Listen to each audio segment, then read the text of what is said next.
ನಮಸ್ಕಾರ ಆಹಾರ ಪ್ರಿಯರೇ, ನಾನು ನಿಮ್ಮ ಉಮಾ. ಆನ್ಲೈನ್ ಅಡುಗೆಗೆ ಸ್ವಾಗತ.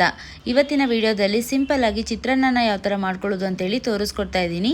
ಇದನ್ನು ಬೆಳಗಿನ ತಿಂಡಿಗೆ, ಲಂಚ್ ಬಾಕ್ಸ್ಗೆ, ರಾತ್ರಿ ಊಟಕ್ಕೂ ಕೂಡ ಮಾಡ್ಕೊಳ್ಬೋದು. ಹಾಗೆ ರಾತ್ರಿ ಅನ್ನ ಮಿಕ್ಕಿದ್ರೆ ಕೂಡ ಈ ಥರ ಸಿಂಪಲ್ ಆಗಿ ಚಿತ್ರಾನ್ನ ಮಾಡಿಕೊಂಡು ತಿನ್ಬೋದು. ಸೊ ಇವತ್ತಿನ ಈ ರೆಸಿಪಿನ ಶುರು ಮಾಡೋಣ.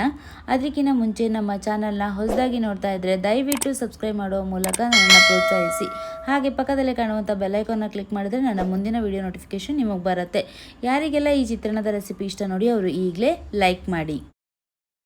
ಮೊದಲಿಗೆ ಒಂದು ಬಾಣಲಿನ ಸ್ಟವ್ ಮೇಲೆ ಇಟ್ಕೊಂಡಿದ್ದೀನಿ. ಅದಕ್ಕಾದ ನಂತರ ಅದಕ್ಕೆ 3 ಚಮಚದಷ್ಟು ಎಣ್ಣೆನ ಹಾಕೊಳ್ತಾ ಇದ್ದೀನಿ.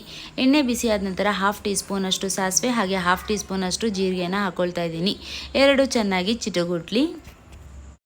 ಆಮೇಲೆ 2 ಚಮಚದಷ್ಟು ಕಡಲೆ ಬೀಜನ ಹಾಕೊಳ್ತಾ ಇದ್ದೀನಿ. ಹಾಗೆ 1 ಚಮಚದಷ್ಟು ಕಡಲೆಬೇಳೆ ಹಾಗೆ 1 ಚಮಚದಷ್ಟು ಉದ್ದಿನಬೇಳೆನ ಹಾಕ್ಕೊಂಡು ಚೆನ್ನಾಗಿ ಫ್ರೈ ಮಾಡ್ಕೊಳ್ಬೇಕು.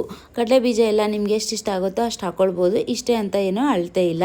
ಇದೆಲ್ಲ ಚೆನ್ನಾಗಿ ಫ್ರೈ ಮಾಡ್ಕೊಂಡ್ಮೇಲೆ 2 ಒಣಮೆಣಸಿನ್ಕಾಯಿನ ಮುರಿದ್ಬಿಟ್ಟು ಹಾಕ್ಕೊಂಡಿದ್ದೀನಿ.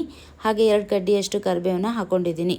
ಹಾಗೆ ಸ್ವಲ್ಪ ಇಂಗನ್ನ ಹಾಕ್ಕೊಳ್ಳಿ, ಫ್ಲೇವರ್ ಚೆನ್ನಾಗಿರುತ್ತೆ ಚಿತ್ರಾನ್ನದಲ್ಲಿ. ಇದನ್ನೆಲ್ಲ ಹಾಕ್ಕೊಂಡು ಒಂದ್ಸತಿ ಮಿಕ್ಸ್ ಮಾಡ್ಕೊಂಡು ಬಿಡೋಣ. ಎಲ್ಲ ಚೆನ್ನಾಗಿ ಫ್ರೈ ಮಾಡ್ಕೊಂಡ್ಮೇಲೆ ಇದಕ್ಕೆ 7ರಿಂದ 8 ಹಸಿಮೆಣಸಿನ್ಕಾಯಿನ ಉದ್ದವಾಗಿ ಸೀಳ್ಕೊಂಡು ಹಾಕ್ಕೊಂಡಿದ್ದೀನಿ. ಅದನ್ನು ಚೆನ್ನಾಗಿ ಫ್ರೈ ಮಾಡ್ಕೊಳ್ಬೇಕು. ನೀವು ಎಷ್ಟು ಕ್ವಾಂಟಿಟಿ ಮಾಡ್ತಾಯಿದ್ದೀರಾ ನೋಡಿಬಿಟ್ಟು ಅದ್ರ ಮೇಲೆ ಮೆಣಸಿನ್ಕಾಯಿನೆಲ್ಲ ಹಾಕ್ಕೊಳ್ಬೋದು. ಆಮೇಲೆ 2 ದೊಡ್ಡ ಸೈಜಿನ ಈರುಳ್ಳಿನ ಉದ್ದವಾಗಿ ಕಟ್ ಮಾಡಿಕೊಂಡು ಹಾಕ್ಕೊಂಡಿದ್ದೀನಿ. ಈರುಳ್ಳಿ ಜಾಸ್ತಿ ಇದ್ದರೆ ಚೆನ್ನಾಗಿರುತ್ತೆ ಚಿತ್ರಾನ್ನದಲ್ಲಿ. ಸೊ ನೋಡಿಬಿಟ್ಟು ಹಾಕ್ಕೊಳ್ಳಿ. ಈರುಳ್ಳಿನ ಚೆನ್ನಾಗಿ ಫ್ರೈ ಮಾಡ್ಕೊಳ್ಳಿ. ಹಸಿ ವಾಸನೆ ಎಲ್ಲ ಹೋಗಿಬಿಟ್ಟು ಚೆನ್ನಾಗಿ ಒಂಥರ ಬಣ್ಣ ಬದಲಾಗುತ್ತೆ. ಅಲ್ಲಿವರೆಗೂ ನಾವು ಈರುಳ್ಳಿನ ಚೆನ್ನಾಗಿ ಫ್ರೈ ಮಾಡ್ಕೊಳ್ಬೇಕಾಗತ್ತೆ. ಇವಾಗ ಇಲ್ಲಿ ಚೆನ್ನಾಗಿ ಫ್ರೈ ಆಗಿದೆ. ಆಮೇಲೆ ನಾನು 3 ದೊಡ್ಡ ಸೈಜಿನ ಹಣ್ಣಾಗಿರುವಂಥ ಟೊಮೆಟೊನ ಕಟ್ ಮಾಡ್ಕೊಂಡ್ಬಿಟ್ಟು ಹಾಕ್ಕೊಳ್ತಾ ಇದ್ದೀನಿ. ಹಾಕ್ಕೊಂಡು ಚೆನ್ನಾಗಿ ಫ್ರೈ ಮಾಡ್ಕೊಳ್ಳಿ. ಚಿತ್ರಾನ್ನಕ್ಕೆ ಹಣ್ಣಾಗಿರುವಂಥ ಟೊಮೆಟೊನೇ ಉಪಯೋಗಿಸ್ಕೊಳ್ಬೇಕಾಗತ್ತೆ. ಈಗ ಇದು ಚೆನ್ನಾಗಿ ಬೆಂದಮೇಲೆ ಟೊಮೆಟೊದಲ್ಲಿ ಇರುವಂಥ ನೀರಿನಾಂಶ ಎಲ್ಲ ಬಿಟ್ಬಿಟ್ಟು ಚೆನ್ನಾಗಿ ಗೊಜ್ಜು ಥರ ರೆಡಿ ಆಗುತ್ತೆ. ಹಾಗೆ 1/2 ಸ್ಪೂನಷ್ಟು ಅರಿಶಿನ ಪುಡಿನ ಹಾಕ್ಕೊಳ್ತಾ ಇದ್ದೀನಿ. ಹಾಗೆ ಇಲ್ಲೇನೆ ನೋಡಿಬಿಟ್ಟು ರುಚಿಗೆ ತಕ್ಕಷ್ಟು ಉಪ್ಪನ್ನ ಹಾಕ್ಕೊಳ್ತಾ ಇದ್ದೀನಿ. ಆಮೇಲೆ ಏನಾದರೂ ಕಮ್ಮಿ ಬಿತ್ತು ಅಂತಂದರೆ ಮತ್ತೆ ಹಾಕಿ ಕಲಿಸ್ಕೊಳ್ಬೋದು. ಸೊ ಅನ್ನ ಎಷ್ಟು ಕಲಿಸ್ತಾ ಇದ್ದೀರಾ ಅನ್ನೋದ್ರ ಮೇಲೆ ನೋಡಿಬಿಟ್ಟು ಹಾಕ್ಕೊಳ್ಳಿ. ಇದನ್ನೆಲ್ಲ ಹಾಕ್ಕೊಂಡು ಚೆನ್ನಾಗಿ ಫ್ರೈ ಮಾಡ್ಕೊಳ್ಳೋಣ. ಉಪ್ಪು ಅರಿಶಿನ ಪುಡಿ ಎಲ್ಲ ಹಾಕೋದ್ರಿಂದ ತರಕಾರಿಯಲ್ಲಿರುವಂಥ ನೀರಿನಾಂಶ ಎಲ್ಲ ಬಿಟ್ಬಿಟ್ಟು ಗೊಜ್ಜು ಚೆನ್ನಾಗಿ ರೆಡಿ ಆಗುತ್ತೆ. ಇದು ಚೆನ್ನಾಗಿ ಬೇಯಿಸ್ಕೊಳ್ಬೇಕು. ಇದರಲ್ಲಿ ಹಾಕಿರುವಂಥ ಎಣ್ಣೆ ಅಂಶ ಎಲ್ಲ ಬಿಟ್ಟು ಗೊಜ್ಜು ತಯಾರಾಗಬೇಕು. ನೋಡಿ ಇವಾಗ ಚೆನ್ನಾಗಿ ತಯಾರಾಗಿದೆ. ಈ ಥರ ಚಿತ್ರಾನ್ನದ ಗೊಜ್ಜನ್ನು ಜಾಸ್ತಿ ತಯಾರು ಮಾಡಿಕೊಂಡು ಫ್ರಿಜ್ಜಲ್ಲಿ ಇಟ್ಕೊಂಡು ಕೂಡ ನಾವು ಉಪಯೋಗಿಸ್ಕೊಳ್ಬೋದು.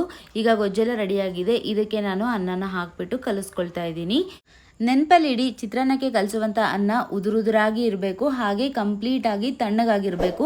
ಅಂದರೆ ಚಿತ್ರಾನ್ನ ಕಲಿಸಿದಾಗ ಚೆನ್ನಾಗಿ ಇರುತ್ತೆ. ಬಿಸಿಯಾಗಿರುವಂಥ ಅನ್ನನೇ ಕಲಿಸಿದ್ರೆ ಚಿತ್ರಾನ್ನ ಮುದ್ದೆ ಆಗಿಬಿಟ್ಟು ಚೆನ್ನಾಗಾಗೋದಿಲ್ಲ. ಅದಕ್ಕೆ ಕಂಪ್ಲೀಟಾಗಿ ತಣ್ಣಗಾಗಿರುವಂಥ ಅನ್ನನ ನಾವು ಕಲಿಸ್ಬೇಕಾಗತ್ತೆ. 1 ಕಪ್ ಅಕ್ಕಿಗೆ 2 ಕಪ್ಪಷ್ಟು ನೀರಿಟ್ಟು ಹಾಗೆ ಅದಕ್ಕೆ 1 ಚಮಚದಷ್ಟು ಎಣ್ಣೆ ಹಾಕಿದರೆ ಅನ್ನ ಚೆನ್ನಾಗಿ ಉಡಿಯಾಗಿ ಬರುತ್ತೆ ಚಿತ್ರಾನ್ನಕ್ಕೆ ಮಾಡ್ತಿರ್ಬೇಕಾದ್ರೆ. ಇಲ್ಲಿ ಮತ್ತೆ ನಿಂಬೆಹಣ್ಣನ್ನು ನಾನು ಬಳಸ್ತಾ ಇಲ್ಲ. ಟೊಮೆಟೊದಲ್ಲಿ ಇರುವಂಥ ಹುಳಿಯೇ ಚಿತ್ರಾನ್ನಕ್ಕೆ ಸಾಕಾಗತ್ತೆ. ಗೊಜ್ಜಿಗೆ ಎಷ್ಟು ಅನ್ನ ಹಿಡಿಯುತ್ತೆ ನೋಡಿಬಿಟ್ಟು ಹಾಕಿ ಕಲಿಸ್ಕೊಳ್ಳಿ. ಚಿತ್ರಾನ್ನ ಚೆನ್ನಾಗಿ ಆಗುತ್ತೆ. ಸೊ ಆಹಾರ ಪ್ರಿಯರೇ, ಇವತ್ತಿನ ಈ ಸಿಂಪಲ್ ಆದ ಚಿತ್ರಾನ್ನ ನಿಮಗೆ ಇಷ್ಟ ಆಯಿತು ಅಂತ ಹೇಳಿ ಭಾವಿಸ್ತೀನಿ. ಇಷ್ಟ ಆಗಿದ್ದರೆ ಒಂದು ಲೈಕ್ನ ಒತ್ತಿ. ಹಾಗೆ ನಮ್ಮ ಚಾನಲ್ನ ಹೊಸದಾಗಿ ನೋಡ್ತಾ ಇದ್ದರೆ ದಯವಿಟ್ಟು ಸಬ್ಸ್ಕ್ರೈಬ್ ಮಾಡೋ ಮೂಲಕ ನನ್ನನ್ನು ಪ್ರೋತ್ಸಾಹಿಸಿ. ಹಾಗೆ ಇನ್ನೊಂದು ರುಚಿಯಾದ ಅಡುಗೆ ಜೊತೆ ನಿಮಗೆ ಸಿಗ್ತೀನಿ. ಅಲ್ಲಿವರೆಗೂ ಧನ್ಯವಾದಗಳು.